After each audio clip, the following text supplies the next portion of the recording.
Shalom Bapak Ibu, Saudara Jemaat GSKI Kana Cirebon dan pencinta suara kebenaran Injil dimanapun berada yang diberkati Tuhan.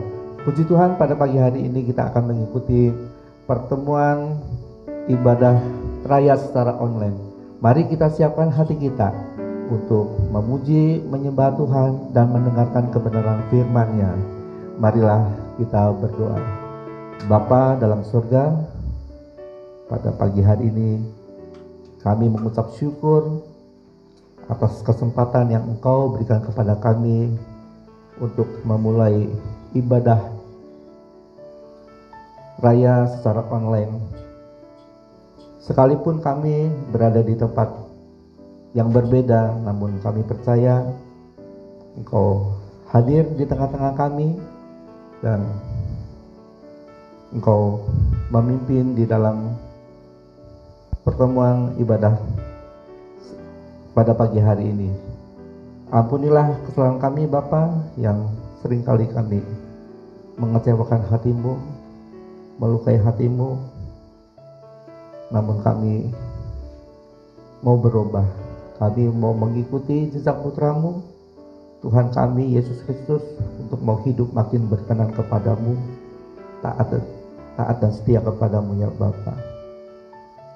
Sebentar para pelayan-pelayan-Mu yang hadir di sini ingin memuji, menyembah Engkau ya Bapa. Kiranya Engkau kuduskan agar apa yang dipersembahkan layak di hadapan-Mu ya Bapa, dan berkenan di hadapan-Mu ya Bapa. Dan sebentar kami juga ingin mendengarkan kebenaran firman yang akan disampaikan oleh hamba-Nya Bapak Pendeta Hermawan Wijaya. Kiranya Engkau curahkan Roh Kudus-Mu agar apa yang disampaikan hanya daripada pikiran hati-Mu, dan semua ini boleh menjadi berkat bagi kami yang mendengarkannya Bapa. Dan kami ingin belajar terus apa yang Engkau sampaikan pada pagi hari ini. Kami ingin melakukannya Bapa. Kami ingin menyukakan hati-Mu ya Bapa. Terima kasih ya Bapa. Di dalam nama Tuhan Yesus, hamba-Mu sudah berdoa dan mengucap syukur. Yang percaya semua katakan amin. Shalom jemaat yang dikasih oleh Tuhan Yesus Kristus. Selamat pagi, selamat kita memuji dan besarkan nama Tuhan. Kita akan lebih lagi memuji nama Tuhan. Kami bawa pujian kami Tuhan, kami bawa penyembahan kami Bapa di hadapan-Mu. Kita akan nyanyikan pujian Bapa kami yang di surga.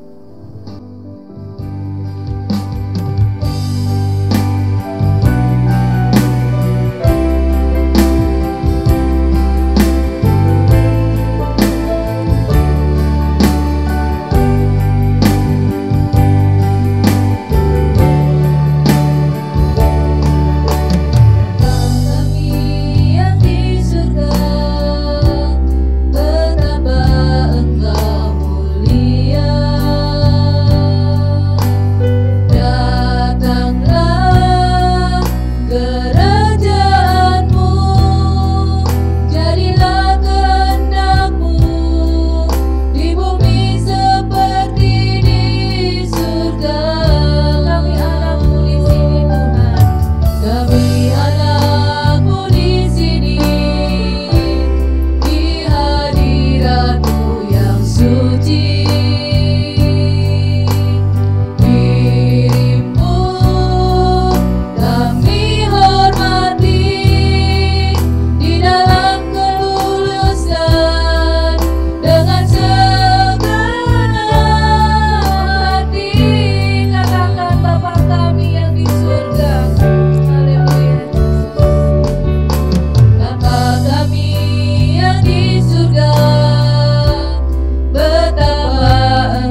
menyenangkan hati-Mu ya Bapa.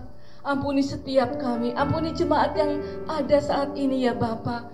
Kami boleh layak datang kepadamu. Kita akan sembah Dia lebih-lebih lagi dengan pujian.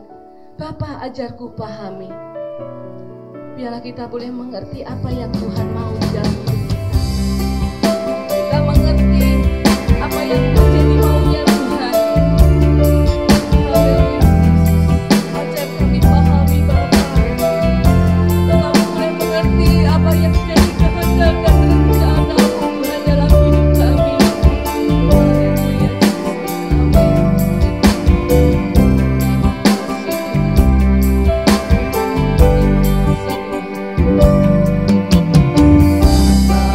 Ajarku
biarlah pada saat pagi hari ini kita mau belajar untuk menyenangkan hati Tuhan.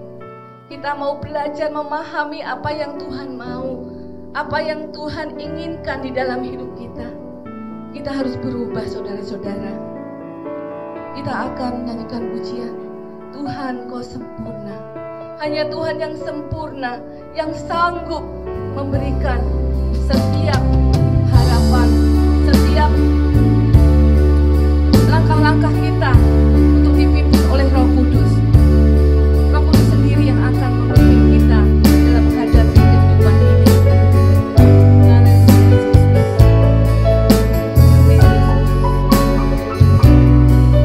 Kami serahkan hidup kami ke dalam tangan Bapa. Terima kasih.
kasih Tuhan.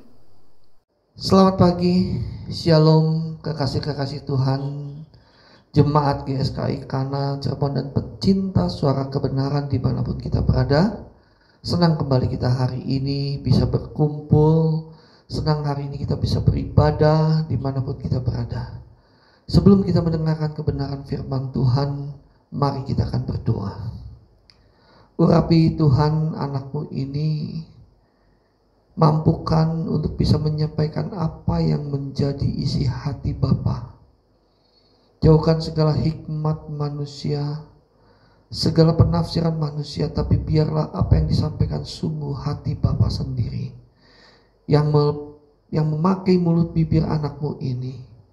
Kami berdoa untuk setiap anak-anak-Mu dimanapun kami berada. Kami membuka hati kami mendengar kebenaran-Mu. Kami siapkan hati kami. Terima kasih Bapa. Di dalam nama Putra Tunggal Bapa kami berdoa. Amin. Saudaraku kekasih di dalam Tuhan, saya berharap kita semua di dalam keadaan yang baik dan sehat. Mari kita siapkan hati kita mendengar kebenaran ini, saudaraku. Saudaraku kekasih di dalam Tuhan, kekristenan adalah jalan hidup. Di dalam Yohanes 14 ayat yang ke-6 dikatakan, akulah jalan dan kebenaran dan hidup. Jalan di dalam bahasa aslinya itu hodos, itu lorong yang panjang atau jalan yang panjang. Nah saudaraku, oleh sebab itu kekristenan bukan hanya sekedar agama yang diatur oleh hukum, tetapi kekristenan itu adalah jalan hidup. Nah jalan hidup apa saudaraku? Untuk apa dan dari mana mau kemana? Jalan hidup di dalam kekristenan itu adalah mengalami perubahan dari kodrat dosa kepada kodrat ilahi. Oleh sebab itu keselamatan yang Yesus berikan sebenarnya memiliki arti mengembalikan manusia kepada rancangan Allah semula. Nah oleh sebab itu, saudaraku, di dalam kekristenan kita tidak boleh stagnan. Kita sebagai orang percaya, kita harus progres, kita harus maju, karena kekristenan itu adalah jalan hidup. Kalau kita menjadi Kristen atau percaya kepada Tuhan, lalu segala tingkah laku kita, perkataan kita, perbuatan kita tidak berubah, saya katakan itu bukan Kristen, saudara. Ya, saya bukan Kristen. Karena kekristenan itu bukan hanya sekedar beragama, tapi kekristenan itu adalah jalan hidup untuk berubah. Sekali lagi, jalan hidup untuk berubah. Dari mana? Dari kodrat dosa ke kodrat ilahi. Nah, saudaraku kekasih di dalam Tuhan, berkodrat dosa itu artinya selalu meleset. Ya, berkodrat dosa itu artinya selalu meleset, karena dosa itu memiliki arti hamartia, yaitu meleset atau tidak tepat sasaran. Jadi kalau kekristenan adalah jalan hidup untuk berubah dari kodrat dosa ke kodrat ilahi, kodrat ilahi itu adalah serupa dengan Kristus, maka sudah pasti di dalam perjalanan hidup itu, saudaraku, akan dipengaruhi oleh kodrat dosa yang sudah mendarah daging dalam hidup kita, mungkin sudah berpuluh-puluh tahun. Kalau seseorang misalnya baru bertobat usia 30 tahun, selama 30 tahun itu hidupnya diatur, hidupnya itu berkodrat dosa, selalu berkeinginan untuk meleset. Dan kemelesetan itu, saudaraku, di dalam perjalanan hidup itu harus kita berubah, memaksa diri kita bagaimana supaya kodrat dosa kita itu pelan tapi pasti berubah menjadi kodrat ilahi, itu serupa dengan Kristus. Ya, jalan hidup itu punya arti juga segala tindakan kita. Segala tindakan kita apakah sesuai dengan kehendak Bapa? Segala tindakan kita apakah melakukan kehendak Bapa, atau segala tindakan kita hanya memuaskan hawa nafsu kita, atau keinginan kita, atau segala rencana-rencana kita, keduniawian kita. Nah kekristenan ini, saudaraku, Saya katakan memang tidak mudah untuk menjalani kekristenan. Karena kodrat dosa yang melekat dalam hidup kita, manusia lama itu, saudaraku, masih terus akan berusaha mempengaruhi kita pada saat kita menjalani kehidupan, tindakan hidup ini, saudaraku, menuju kepada kodrat ilahi. Dan kodrat dosa yang sudah melekat dalam hidup kita ini, saudaraku, akan berusaha bagaimana memelesetkan, disimpangkan. Contoh yang gampang sekali, saudaraku, waktu Tuhan Yesus datang ke dalam dunia ini. Ketika Yesus akan memulai pelayanannya setelah dia berdoa puasa 40 hari 40 malam. Maka roh membawa dia ke padang gurun, lalu iblis mencobai. Di situ dikatakan 3 kali. Ubah batu ini menjadi roti. Jatuhkan dirimu dari hubungan bait Allah. Lalu sembah aku seluruh dunia diberikan. Tujuan iblis apa? Ingin menyimpangkan daripada rencana Allah. Tujuan iblis ingin membelokkan Tuhan Yesus daripada rencana Allah. Sehingga karya keselamatan, karya penyelamatan yang Yesus lakukan untuk manusia itu gagal. Dan Yesus mengerti ini, makanya Yesus tidak berbuat dosa. Kenapa? Karena dia tidak mau disimpangkan. Dia berpotensi, sekali lagi berpotensi untuk berdosa, tetapi dia ambil keputusan tidak berbuat dosa. Kenapa saya katakan dia berpotensi? Karena iblis berusaha untuk menjatuhkan dia. Karena iblis mencobai dia. Kalau Yesus tidak bisa berbuat dosa, iblis tidak akan mencobai. Tapi karena iblis melihat ada potensi di dalam diri Yesus sebagai 100% manusia, sekali lagi 100% manusia, maka dia berusaha membelokkan apa yang menjadi rencana Bapa atas diri Yesus. Tetapi Yesus memiliki satu komitmen, aku tidak akan meleset. Aku harus menyelesaikan segala apa yang telah Bapa rencanakan dalam hidupnya. Dan Yesus mempersenjatai diri berkata, makananku ialah melakukan kehendak Bapa dan menyelesaikannya. Inilah jalan hidup. Nah, jalan hidup yang Yesus lakukan, ini pula yang harus kita tiru. Ini pula yang harus kita ikuti. Untuk menjadi serupa dengan Yesus, maka kita harus bisa mengikuti jejak-jejak Yesus. Untuk kita bisa menjadi serupa dengan Yesus, kita harus mengikuti gaya hidup Yesus waktu Yesus hidup di dalam dunia ini. Nah, saudaraku, tidak dapat disangkal di dalam menjalani jalan hidup kekristenan ini, ya, di dalam menjalani kehidupan kekristenan ini akan terjadi jatuh bangun. Tidak dapat disangkal itu, atau mungkin terseok-seok, atau mungkin berat sekali untuk maju itu berat. Nah, saya percaya bahwa pasti ada penyebabnya, pasti. Dan ini pun saya mengalami, untuk berubah dari kodrat dosa ke kodrat ilahi, itu tidak semudah seperti membalikan tangan. Dan sangat disayangkan kekristenan hari-hari ini, seolah-olah mempermudah segalanya. Sekali ikut Yesus, sekali selamat, terus akan selamat. Sekali percaya Yesus, gak usah pusing lagi, pasti masuk surga. Padahal Alkitab tidak berkata begitu, saudara. Coba kita buka di dalam Yudas pasal yang pertama. Kitab Yudas pasal yang pertama ayat yang ketiga dan keempat. Yudas pasal yang pertama ayat yang ketiga dan keempat. Demikian firman Tuhan. Saya akan bacakan. Saudara-saudaraku yang kekasih, sementara aku bersungguh-sungguh berusaha menulis kepada kamu tentang keselamatan kita bersama, aku merasa terdorong untuk menulis ini kepada kamu dan menasehati kamu, supaya kamu tetap berjuang untuk mempertahankan iman yang telah disampaikan kepada orang-orang kudus. Sebab ternyata ada orang tertentu yang telah masuk menyelusup di tengah-tengah kamu, yaitu orang-orang yang telah lama ditentukan untuk dihukum. Mereka adalah orang-orang fasik yang menyalahgunakan kasih karunia Allah kita untuk melampiaskan hawa nafsu mereka dan menyangkal satu-satunya penguasa dan Tuhan kita, Yesus Kristus. Kalau saudara perhatikan di sini, Yudas itu menurut sejarah gereja dia merupakan adik Yesus ya. Ini bukan Yudas Iskariot, ini Yudas saudara daripada Yesus. Dikatakan gini, saudara-saudara yang kekasih, sementara aku bersungguh-sungguh berusaha menulis kepada kamu tentang apa? Tentang keselamatan, ya. Tentang keselamatan kita bersama.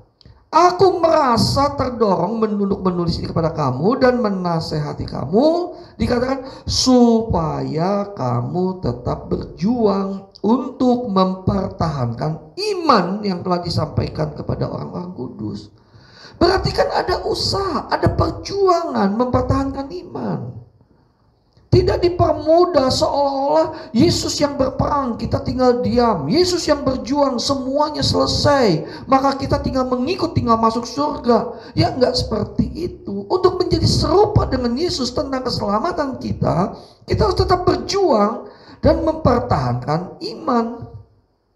Nah, di sini dikatakan di dalam ayat yang keempat, ada sebab ternyata ada orang tertentu yang telah masuk menyelusup di tengah-tengah kamu, yaitu orang yang telah lama ditentukan untuk dihukum. Mereka adalah orang-orang fasik yang menyalahgunakan kasih karunia Allah. Orang yang menyalahgunakan kasih karunia Allah adalah mereka yang hanya tahu kasih karunia tetapi tanpa tanggung jawab. Mereka hanya menginginkan kasih karunia. Lalu mereka akan hidup dengan seenaknya karena selalu berkata karena kasih karunia Allah. Saya sangat setuju dan saya juga percaya bahwa keselamatan itu oleh karena kasih karunia Allah. Tetapi kita pun harus yakin bahwa di balik kasih karunia itu ada tanggung jawab. Tanggung jawab. Kenapa? Tanggung jawabnya apa? Hal yang utama, yang paling utama adalah tanggung jawab kita bahwa kita harus menjadikan Yesus sebagai Tuhan dan penguasa atas hidup kita. Itu yang terutama dulu. Masih banyak hal tanggung jawab yang lain. Tanggung jawab kita itu adalah kita betul-betul menyerahkan diri. Setelah kita menerima kasih karunia Allah, setelah kita menerima penebusan daripada Tuhan Yesus, maka selanjutnya kita sudah tidak punya hak lagi atas hidup kita. Dan seluruh hidup kita ini harus betul-betul diserahkan kepada Tuhan Yesus, dan Tuhan Yesus yang berotoritas dalam hidup kita. Dalam hal ini tetap Tuhan Yesus pun tidak bisa melarang kita untuk memiliki kehendak bebas. Tetap keputusan ada di tangan kita. Oleh sebab itu kita harus betul-betul menyangkal diri dan memikul salib dalam mengikut Tuhan. Betul-betul mengkhianati diri kita sendiri. Benar-benar mengkhianati kedagingan kita. Tidak mengikuti keinginan-keinginan hawa nafsu ke daging kita. Totally kita harus betul-betul menjadikan Yesus sebagai Tuhan dan penguasa dan raja dalam hidup kita. Nah, perjalanan hidup inilah yang terus menerus bagaimana daging kita harus dikikis, kita harus berjuang. Dan dikatakan hal ini tidak mudah dan memang sangat tidak mudah bagaimana kita harus mengikis, memikul salib, harus mengikis dan menyalibkan daging kita. Bahkan kalau boleh dikatakan bagaimana kita harus membunuh kedagingan kita. Kalau kita boleh jujur, jalan hidup kita sebetulnya kebanyakan hanya ingin melakukan kehendak diri kita sendiri. Bukan melakukan kehendak Bapa. Kita akan melakukan apa yang menjadi kehendak Bapa kalau itu sesuai dengan apa yang aku inginkan, daging inginkan. Tetapi begitu bertentangan dengan apa yang daging inginkan, lalu kita lebih suka mengikuti keinginan daging daripada keinginan Bapa. Banyak orang seperti itu, banyak orang Kristen yang seperti itu.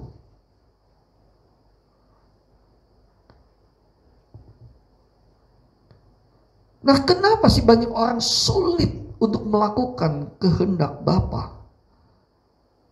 Kenapa sih banyak orang sulit untuk menyelesaikan semua pekerjaan yang Bapa berikan kepada kita?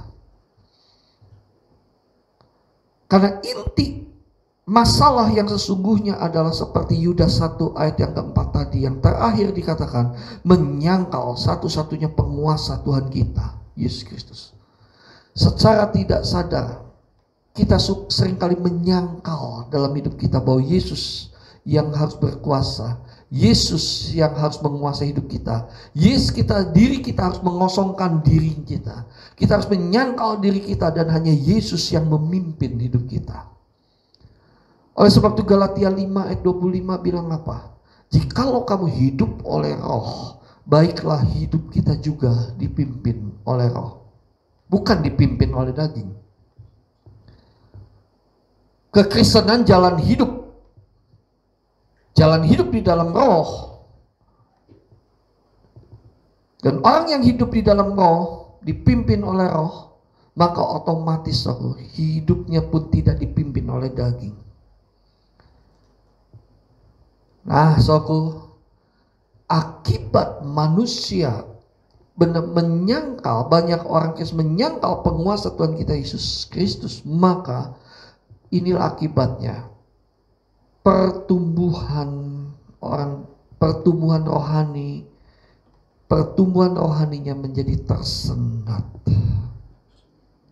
Pertumbuhan rohaninya menjadi kerdil. Ini sangat disayangkan. Soalnya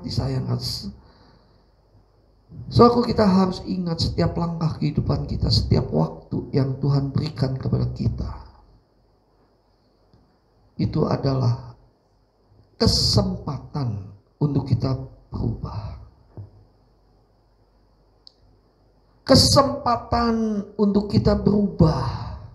Kesempatan untuk kita mengejar ketertinggalan kita. Saya pribadi baru mengerti kebenaran ini mungkin hanya baru sekitar 5-8 tahun. Sungguh-sungguh saya baru mengerti ini tuh sekitar 5 tahun. Selama 50 tahun saya benar-benar dibawa satu kebiasaan, bukan hidup menurut kehendak Bapa, tapi hidup menurut kehendak daging. Jalan hidup saya itu lebih banyak mengikuti berkodrat dosa. Jalan hidup saya itu berkodrat dosa, meleset, pengennya meleset. Dan selama 5 tahun ini saya terus berjuang. Bahkan sampai hari ini saya katakan, Tuhan, keburu gak ya Tuhan aku menyelesaikan semuanya ini? Keburu gak ya Tuhan aku selesaikan ini semua? Sampai sekarang pun saya masih kadang terseok-seok untuk supaya saya bertumbuh di dalam kerohanian saya. Untuk saya bertumbuh terus sampai keserupaan Kristus. Untuk terus aku mau melakukan kehendak Bapa. Begitu saya menyelidiki Tuhan, kenapa saya sering kali jatuh bangun tersendat. Bukan tidak maju, tersendat, sulit. Seharusnya perjalanan hidup mungkin bisa 60 km per jam. Ini ilustrasi saja. Ini mungkin hanya 20. Mesinnya itu seperti nggak bisa. Digas itu nggak bisa. Sepertinya banyak hambatan-hambatan. Sepertinya untuk maju aja seperti orang yang, kok kenapa aku nggak bisa maju ya? Kenapa seperti orang lumpuh gitu kalau mau berjalan. Mobil tuh seperti nggak ada tenaga. Setelah saya berdoa, Tuhan, ini pengalaman pribadi saya, saudaraku. Setelah saya berdoa, ternyata hal ini disebabkan ada hal-hal yang tersembunyi dalam hidup saya. Dan ini ada di semua orang. Ada hal yang tersembunyi dalam hidup kita yang menghambat kita untuk bisa maju. Seperti kendaraan, saudaraku, kenapa ya? Gak bisa ngebut, kenapa gak bisa cepat? mungkin sehernya, ring sehernya, mungkin oli, pokoknya hal yang di dalam yang mungkin tidak kelihatan. Penghalangnya adalah saya tidak berani. Penghalangnya adalah saya menyadari ada hal yang tersembunyi dalam hidup saya, tetapi saya tidak menyadari itu, seperti orang sakit tidak sadar bahwa dirinya sakit dan perlu penyembuhan. Akhirnya sangat terhambat suatu saya. Dan saya berdoa, Tuhan, apa? Dan saya masih tetap berkata, saya sehat kok Tuhan, padahal saya sakit. Dalam pengertian ada hal yang tersembunyi dalam hidup saya. Hal yang tersembunyi itu yang menghambat pertumbuhan rohani saya. Hal yang tersembunyi itu, dan tahukah saudara, selama 50 tahun hidup saya, sekarang saya usia udah 50 tahun lebih, kalau dipotong 5 tahun masih ada 50 tahunan. Saya dibentuk, diajar, dididik oleh satu lingkungan, baik lingkungan keluarga, lingkungan masyarakat, lingkungan sekolah. Saya dibentuk, dididik dan diajar sehingga saya terbentuk satu benteng-benteng di dalam pikiran dan hati saya.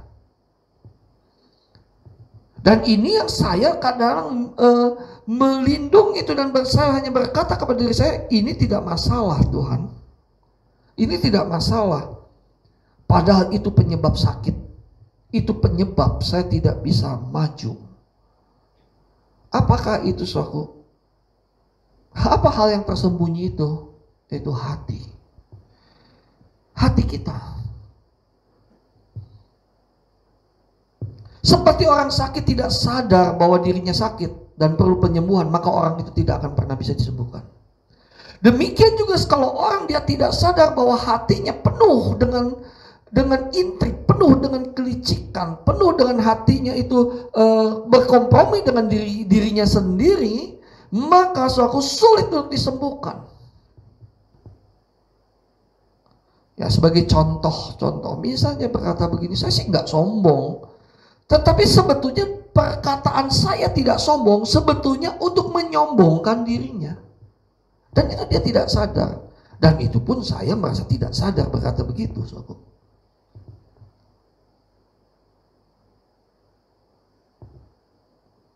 Ada orang yang berkata, oh saya sih nggak seperti dia. Ya memang dia tidak seperti orang itu, tetapi secara tidak sadar dirinya penuh dengan kesombongan dengan membandingkan dirinya dengan dia. Nah, inilah intrik-intrik, kelicikan hati ini yang kita tidak pernah bisa kita sadari, dan seharusnya kita bisa sadar, harusnya. Kenapa hal ini bisa terjadi, saudara? Kenapa hal ini bisa terjadi dan kita tidak bisa mengorek ini semua?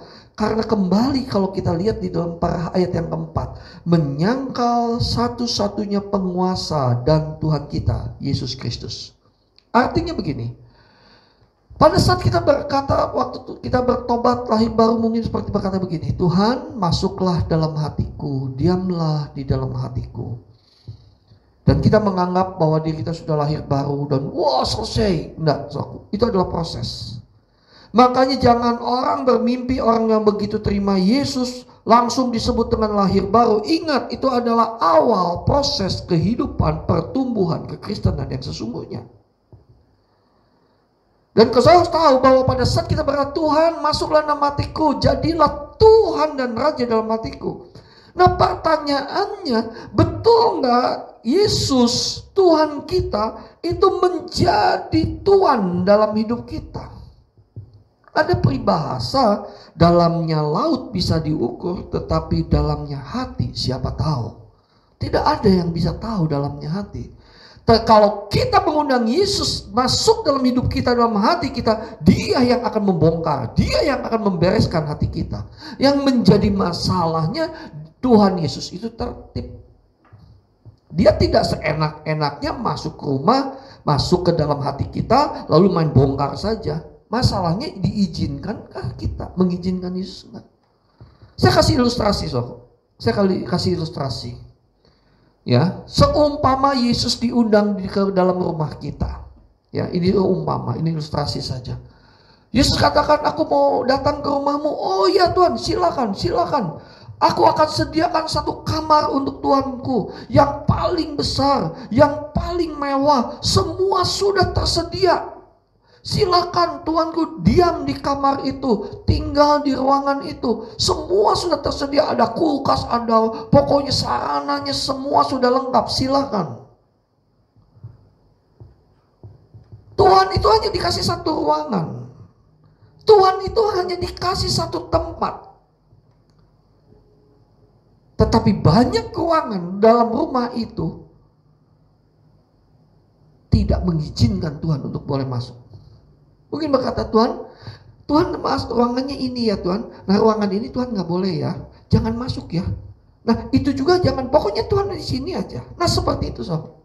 Seringkali kita berkata Tuhan masuk dalam hatiku. Tapi maaf ya Tuhan, jangan sentuh yang ini ya Tuhan. Jangan sentuh ruangan hatiku yang ini ya Tuhan. Jangan sentuh yang ini ya Tuhan. Ya Tuhan tidak akan pernah berintervensi. Karena Tuhan itu adalah Tuhan yang tahu etika. Tuhan itu yang mengerti etika. Tapi kalau kita berkata begini, Tuhan masuk dalam hatiku, silakan totally Tuhan, seluruh kehidupanku, rumahku, hidupku ini totally, makanya perlu mengosongkan diri. Totally di dalam seluruh kehidupanku, silakan Tuhan bereskan. Silakan Tuhan, ini adalah rumahmu bukan rumahku. Berani nggak kita seperti itu?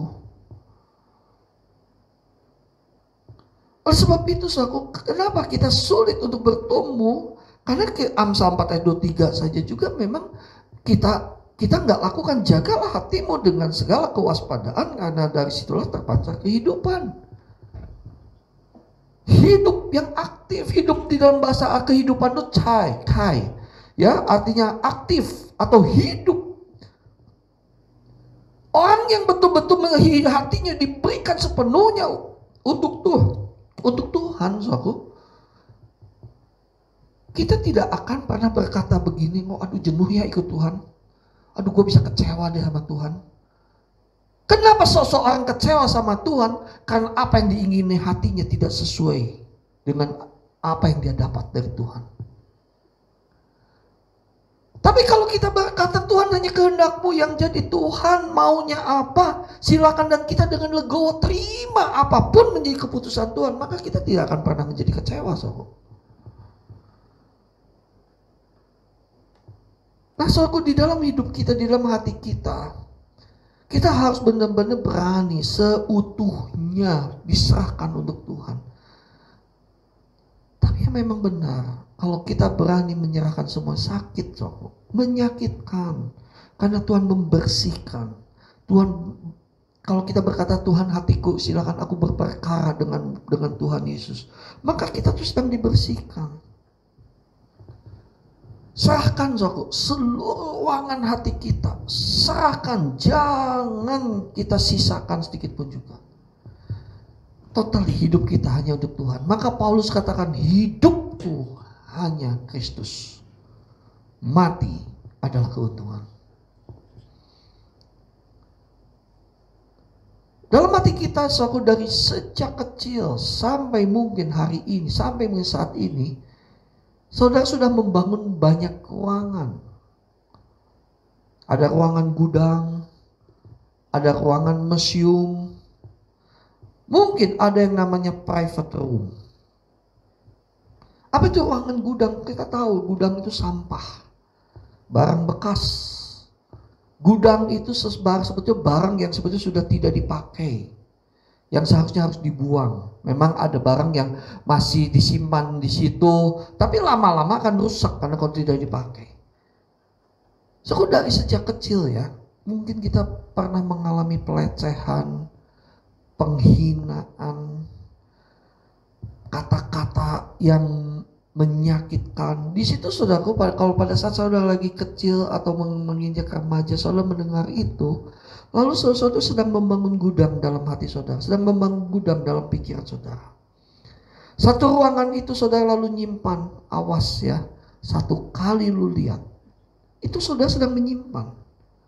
Makanya pertumbuhan kekristenan, kalau memang saudara ada ruangan gudang, izinkan Yesus bongkar itu semua. Kepahitan, amarah, dendam, itu gudang, saudara. Karena itu kan masa-masa lalu semua. Karena hal itu merupakan masa lalu. Dendam, amarah, sakit hati.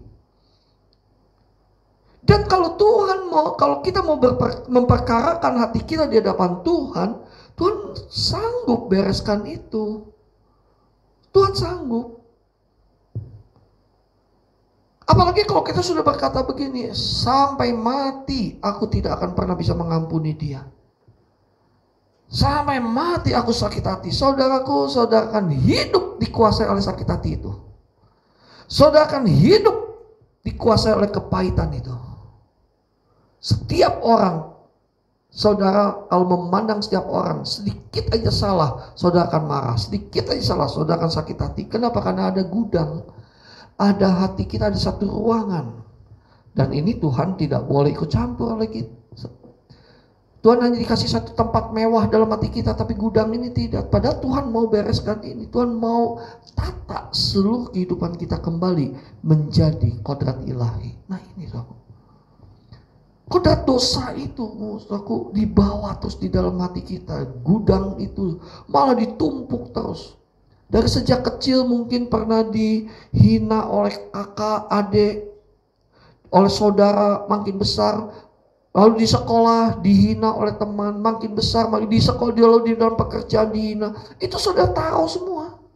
Sampai saudara dewasa pun saudara akan mudah tersinggung. Baik kepada pendeta, baik kepada pembimbing rohani saudara, baik kepada orang tua. Saudara akan mudah tersinggung karena gudangnya saudara sudah disiapkan untuk menampung itu semua. Dan tahukah saudara itu menjadi sumber penyakit. Barang bekas itu menjadi sumber penyakit. Barang bekas itu menjadi sumber binatang-binatang yang membawa penyakit. Akibatnya apa? Ya akibatnya kita tidak berkenan di hadapan Tuhan. Karena hati kita penuh dengan kedengkian, amarah. Atau saudara sedang membangun ruangan museum. Apa itu ruangan museum, saudara? Ruangan museum itu seperti mungkin kebanggaan masa lalu, keberhasilan masa lalu. Dan saudara dengan kebanggaan itu, oh dulu lu gue begini, oh dulu gue begini, dengan penuh kesombongan. Tuhan mau itu bongkar.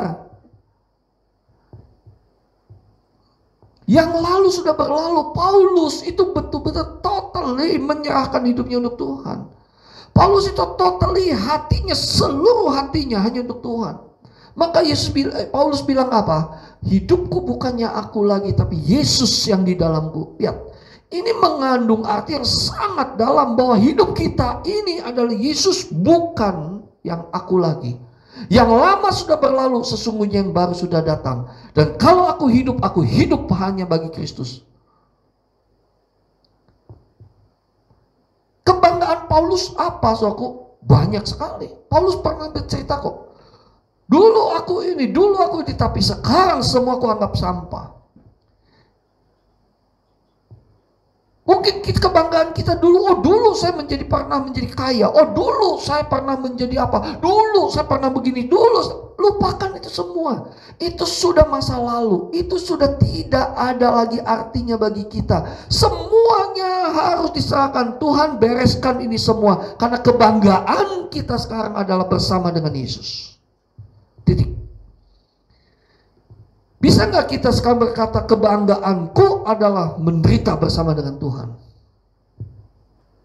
Kebanggaanku adalah kalau aku boleh berjalan bersama dengan Tuhan. Kebanggaanku adalah kalau aku boleh serupa dengan Kristus.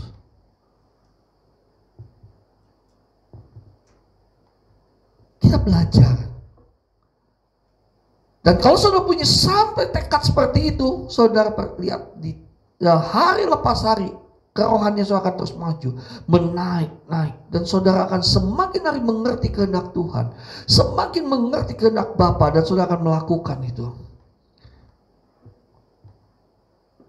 Ya tadi contoh-contoh tadi dalam hati kita ada gudang, ada museum, tapi ada satu yang ini saya katakan gak gampang, saudaraku, untuk kita memberikan kepada Yesus. Apa itu? Itu yang namanya private room, atau ruangan pribadi, atau ruangan rahasia.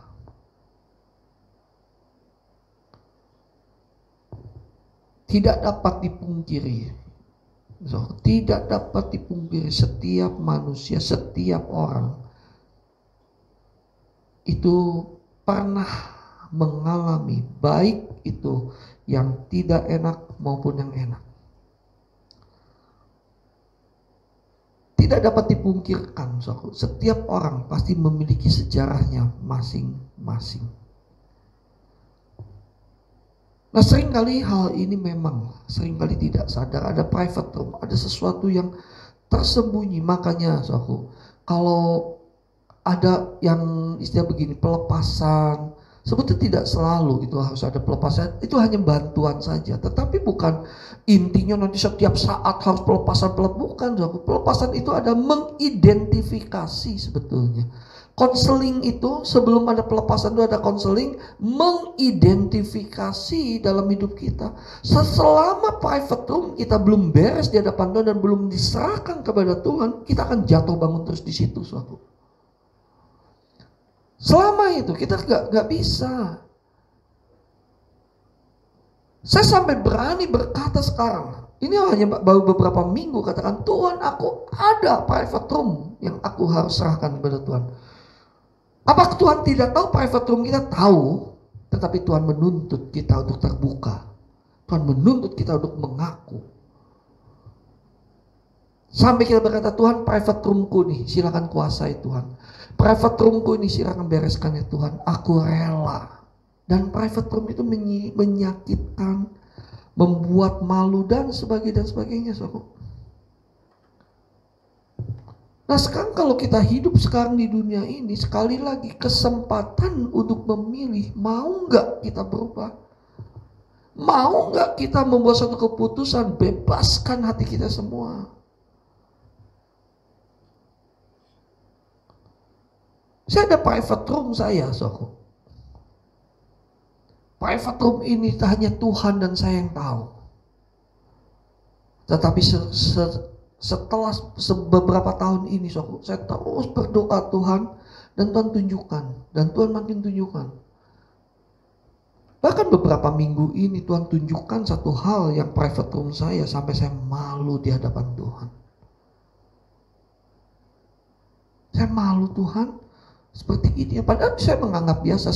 Saya tidak sadar bahwa itu private room, Tetapi sekali lagi, semakin saya mau naik tinggi bersama dengan Tuhan, semakin saya mau belajar, kecerdasan rohani itu Tuhan berikan. Semakin saya memilih kecerdasan rohani, semakin saya mengenal diri saya. Semakin Tuhan, ternyata apa yang saya pikirkan, sudah sekian puluh tahun saya melayani, sudah sekian puluh tahun saya berkhotbah, sudah sekian tahun saya bisa menjadi hamba Tuhan, menjadi gembala, dan saya merasakan, oh Tuhan, aku kayaknya sudah ya. Waduh, ternyata setelah saya mengerti ada private room yang begitu berbahaya untuk pertumbuhan saya, sehingga saya tidak bisa naik lebih tinggi lagi. Di situ sepertinya saya turun lagi, turun kelas lagi, dan saya menangis di hadapan Tuhan.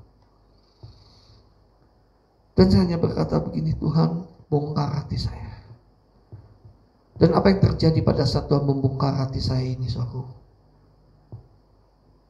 menyakitkan.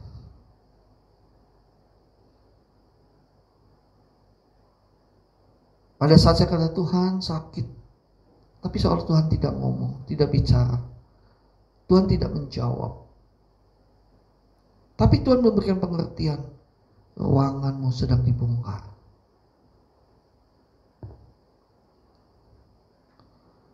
Ruangan gudang, ruangan museummu sedang dibersihkan.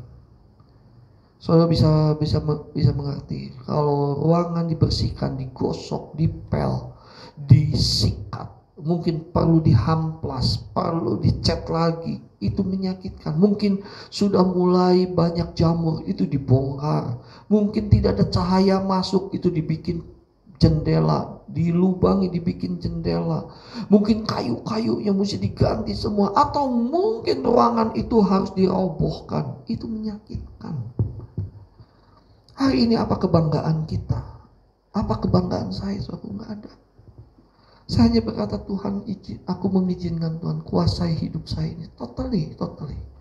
Aku nggak pernah tahu hidupku berapa lama lagi. Tapi yang aku tahu, setiap hari pada saat bangun pagi dan aku masih bisa bernafas, aku hanya berkata, thank you Tuhan. Karena Tuhan sudah memberikan kesempatan kepadaku untuk aku berubah dari kodrat dosa kepada kodrat ilahi. Sampai masuk di dalam kekekalan. Sampai saya bersama dengan Tuhan Yesus. Sampai saya akan memerintah bersama dengan Tuhan Yesus. Sekarang bagaimana caranya saudaraku, untuk saudara mau supaya Tuhan Yesus mau membongkar kita? Caranya gimana? Gak ada lain, saudaraku. Jujur kepada Allah dan kepada diri sendiri. Ayo jujur kepada Tuhan. Jujur, Tuhan Yesus, aku ada private room nih. Masa laluku tidak ada seorang pun yang tahu, yang aku simpan. Tapi hari ini aku terbuka sama Tuhan. Aku terbuka Tuhan. Private roomku ini loh. Dan percayalah saudaraku, Tuhan tidak mempermalukan. Apapun yang menjadi private room kita, Tuhan bisa simpan rahasia itu dan Tuhan akan bereskan.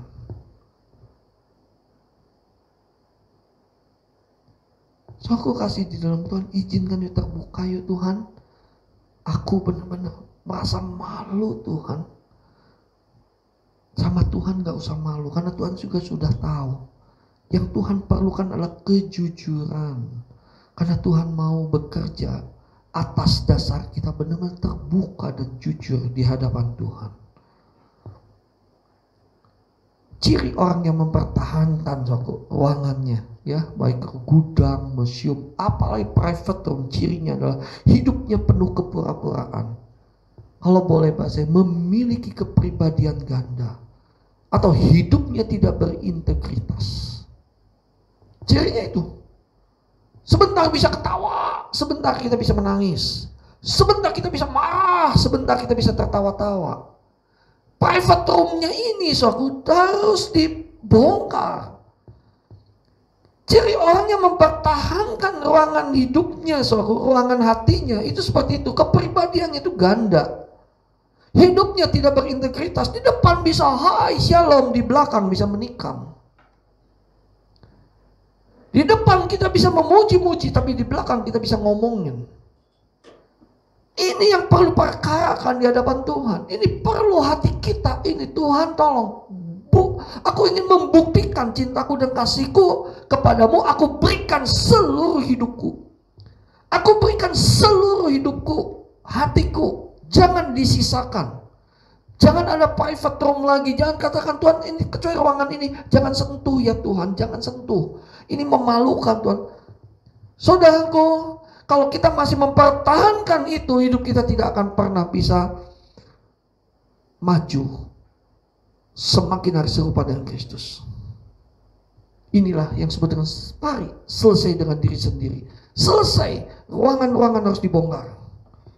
Kita harus berani berkata seperti Paulus berkata di dalam Galatia 2 ayat yang ke-20. Hidupku bukannya aku lagi, melainkan Kristus yang di dalamku. Berani gak hari ini kita berkata, hidupku bukannya aku lagi Yesus, tetapi Yesus yang di dalamku. Ada orang yang mau nyakitin kita, tertawa saja, tidak usah marah. Ada orang yang ngomongin kita, diam aja, diam saja. Gak usah marah, karena hidup kita sudah tidak punya kepentingan lagi untuk hidup kita sendiri. Tapi kepentingan kita yang kita jalani adalah untuk kepentingan Tuhan. Melakukan kehendak Bapa dan menyelesaikannya. Saudara mau jaga hati kita, itu yang namanya jaga hati kita. Ayo bereskan semua di hadapan Tuhan. Ayo semua yang ada dalam hati kita, semua yang ada ruangan-ruangan dalam hati kita, izinkan Tuhan. perkara Tuhan, masih ada ruangan apa lagi Tuhan bereskan. Ayo, ruang museum, ruang gudang, ruang apapun namanya, ruang private room, sekalipun itu mungkin memalukan, Tuhan tidak akan pernah mempermalukan, tapi Tuhan yang akan memulihkan. Jangan pernah menyimpan rahasia, ada private room. Orang lain tidak yang tahu, pasangan tidak yang tahu, tapi aku saja yang tahu. Tapi ingat, Tuhan juga tahu. Saudara mau? Ayo perkarakan hati kita. Perkarakan hati kita. Bahasa kalau saudara mau, mari bangkit berdiri. Dimanapun kita berada, mari kita bangkit berdiri. Kita angkat pujian ini, yuk. Kita bangkit berdiri, saudaraku. Kita akan berdoa. Kita akan bersungguh-sungguh yuk di hadapan Tuhan. Jangan ada yang disembunyikan. Buka hatimu, buka tanganmu tuh di hadapan Bapa. Bapa, ini kami semua ya Bapa. Haleluya. Selidiki aku Tuhan. Selidiki aku. Lihat hatiku. Apakah ku sungguh mengasihimu Yesus. Kau yang Maha tahu dan menilai hidupku. Tak ada yang tersembunyi bagimu. Selidiki aku, lihat hatiku. Apakah ku sungguh mengasihimu Yesus. Kau yang Maha tahu dan menilai hidupku.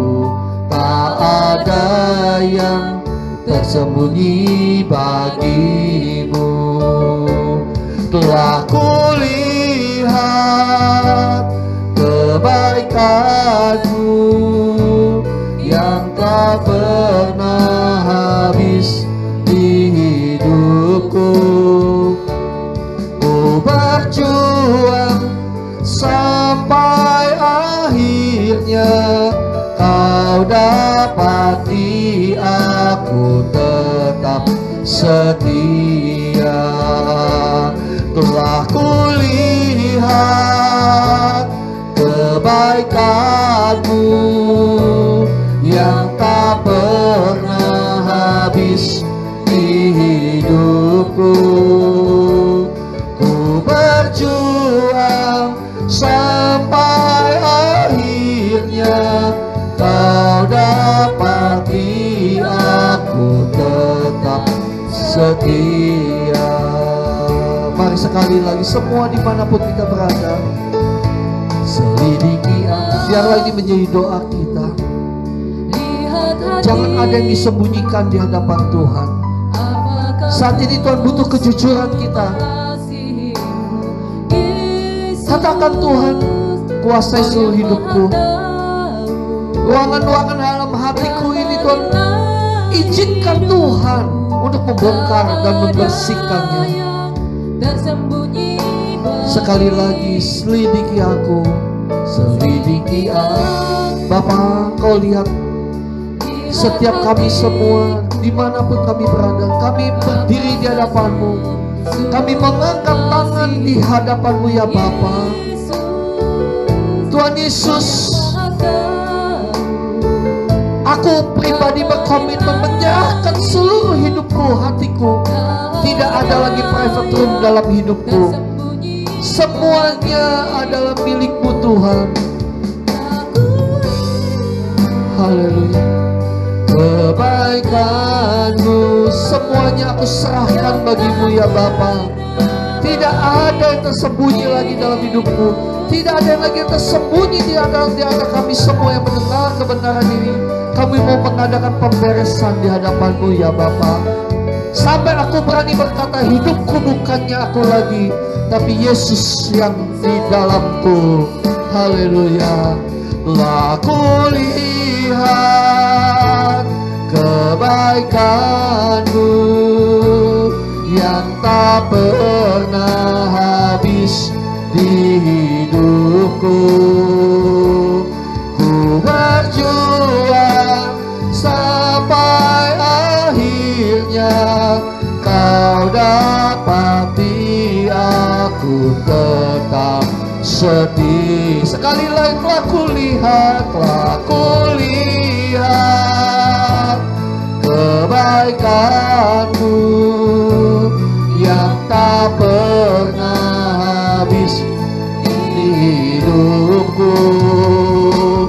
Ku berjuang sampai akhirnya kau dapati aku tetap setia. Kau dapati aku tetap setia. Kau dapati aku tetap setia.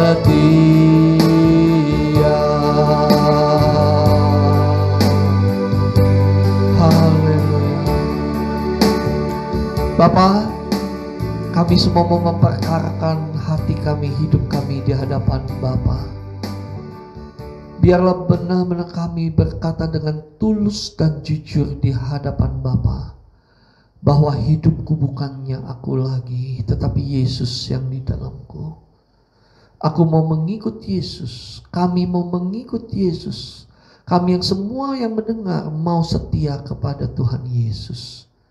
Terima kasih, kami mau serahkan hidup kami, hati kami. Dan biarlah Bapa melalui Roh Kudus-Mu menyelidiki hati kami, sehingga seluruh hati kami sungguh hanya bagi-Mu, Tuhan Yesus. Terima kasih untuk kebenaran ini. Kami bersyukur atas semuanya ini. Mari angkat tangan kita. Kekasih-kekasih Tuhan, kiranya damai sejahtera Allah yang melampaui segala akal, anugerah kasih karunia dan daripada Tuhan Yesus Kristus, persekutuan yang indah dan manis, dan pertolongan yang daripada Roh Kudus menyertai kita, mulai pada saat sekarang ini sampai keserupaan Kristus nyata dalam hidup kita, bahkan sampai selama-lamanya. Kerajaan-Mu datang, kehendak-Mu jadi dalam hidup kami semua seperti di surga. Sama-sama katakan amin. Puji Tuhan, saudara-saudara kekasih yang di dalam Tuhan, kami bersyukur ya kalau hari ini bisa menyelesaikan semuanya. Dan saya percaya kita semua diberkati oleh kebenaran ini. Ayo kita bersama-sama bertumbuh sampai keserupaan Kristus nyata dalam hidup kita. Mari berjuang bersama-sama. Sampai minggu depan, Tuhan Yesus memberkati. Shalom.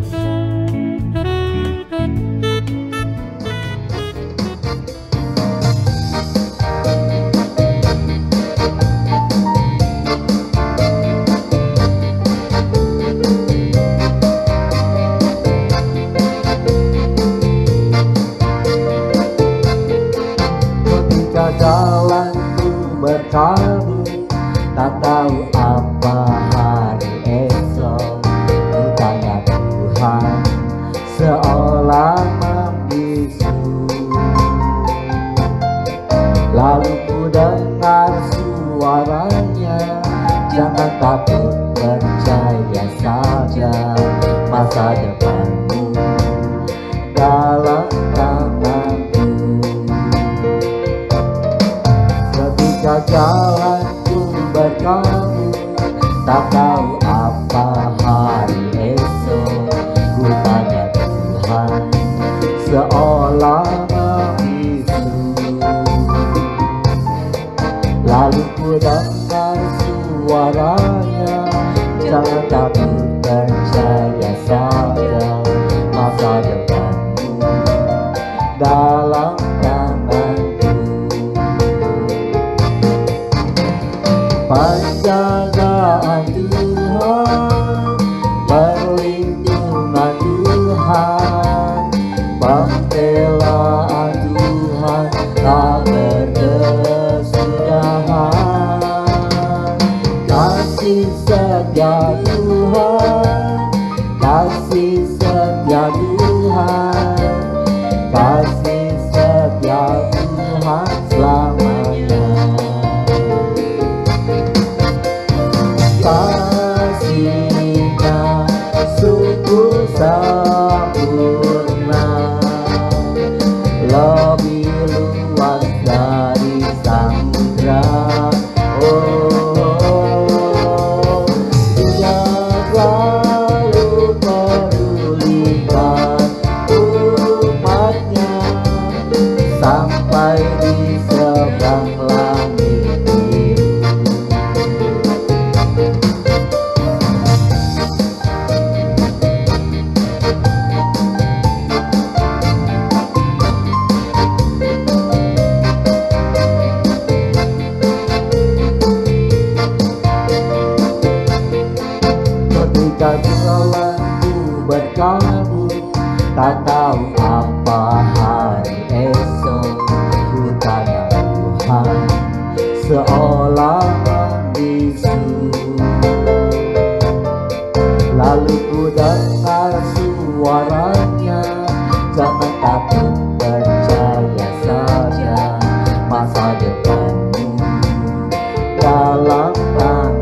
pembelaan Tuhan tak berkesudahan.